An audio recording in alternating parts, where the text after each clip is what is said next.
Peki. Ne yapıyorsunuz? Gel otur bak, gel otur. Ömer, senin adın ne? Benim Cemile. Tusra'yla. Benim Efe. Efe, senin için. Bana çıkar. Ne yapıyoruz bunlardan? Mesela ne yapmak istiyorsun sen?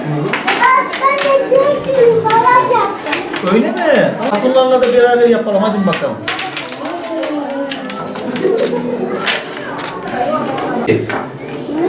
Al bakalım. Al bakalım. Hadi afiyet olsun. Hadi çantamda var. Tamam olsun, bir şey olmaz. Rica ederim.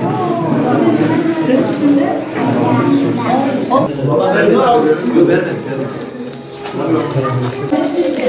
Maşallah.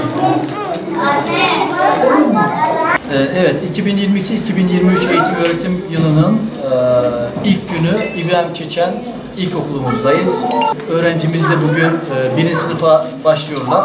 Biz onlara bugün okullarında, sınıflarında ziyaret etmek üzere okula ziyarete geldik.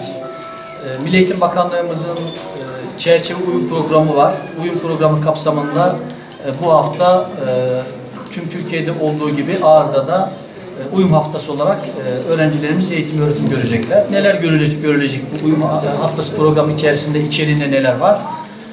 Öğrencilerimize ve velilerimiz yönelik rehberlik çalışması, okul iç dış mekanlarının tanıtılması ve etkinliklerin yapılması gibi aktivitelerimiz olacak.